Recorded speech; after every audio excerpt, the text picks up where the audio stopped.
We are actually thinking about the focus and concentration గురించి మాట్లాడుతూ ఉన్నాం.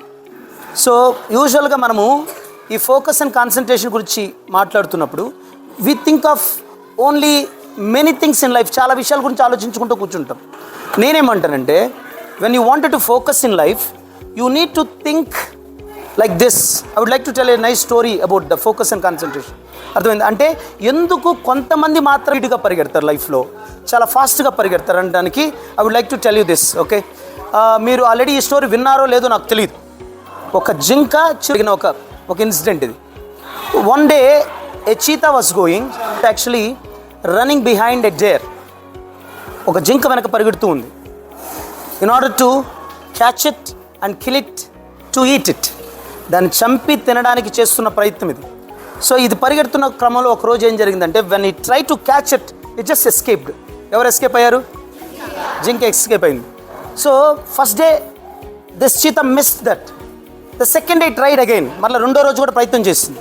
Again it missed. Third day it could not hold. Okay, ఏంట్రా నేను కదా చాలా fastest in the jungle, I'm the fastest in the jungle, నేనేంటి ఈ జింకను అందుకోకపోవడం ఏంటి, what is the actual reason అని చెప్పి తెలుసుకోవడానికి ఒకరోజు జింకని దూరం నుంచి ఆపిందంట. హలో, ఒక్క నిమిషం, నీతో కొంచెం రెండు క్వశ్చన్లు అడగా, దయచేసి నాకు ఆన్సర్ ఇస్తావా అని అడిగింది. 2 క్వశ్చన్స్ కూడా, ఒకే ఒక ప్రశ్న అడుగుతా, దయచేసి నాకు ఆన్సర్ చెప్తావా అని అడిగింది. ఓకే, దెన్ ఆ జింక నిందా, అబ్బా నిన్నెట్లా నమ్మేది, నువ్వు ఇలానే ప్లాన్ చేసుకొని ఏదో ఒక రకంగా నన్ను చెప్పడానికి ట్రై చేసి you are trying to kill me, I don't want to answer your question అని చెప్పి మరలా వెళ్తూ ఉందంట. Again it ran behind and asked, please just answer me only 1 question. If you answer me I'm able to understand this and I'll be very quiet. నేను అర్థం చేసుకుని com అయిపోతానని నిందంట. నిన్ను అసలు ఇక్కడ నుంచి తాకను అని చెప్పిందండి. సరే, just stand there and ask me. డిస్టెన్స్లో నిలబడి నన్ను అడిగిందండి.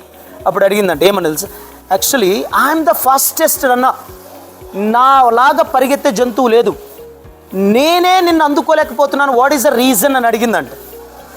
అప్పుడు ఆ జింక్ ఇచ్చిన ఆన్సర్కి this cheetah was shocked. You know what this deer said? ఏం చెప్పిందో తెలుసా? You are running for a meal but I'm running for my life, that is the only difference అనిందంట. ఏమనిందంట? నువ్వు ఒక్క పూట భోజనం కోసం పరిగెడుతున్నావు, నేను నా జీవితం కోసం పరిగెడుతున్నాను, that is the reason I'm the fastest అనిందంట. Did you understand? So when would we be fastest? ఎప్పుడు మనం ఫాస్టెస్ట్ అవుతాం తెలుసా? When you actually run for your life, not for 1 meal. ఒక పూట భోజనం కోసం పరిగెత్తే వాళ్ళు ఎప్పుడు జీవితంలో ఫాస్ట్గా ఉండలేరు. They should run for they life. బాగా లైఫ్ కోసం సెటిల్ అవ్వడానికి. Now you are sitting here and trying to learn spoken English కదా. ఈ స్పోకెన్ ఇంగ్లీష్ నేర్చుకోవడానికి కూర్చుంటున్నాం. యూజువలీ మీరంతా ఏం చేస్తుంటారు? ఎగ్జామినేషన్స్కి ప్రిపేర్ అవుతూ ఉంటారు. ఒక గంటలో క్లాస్ ఎగ్జామ్ ఉందనగా మరి చదువుకుంటూ ఉంటారు. Understand? So that is like you are running for a meal.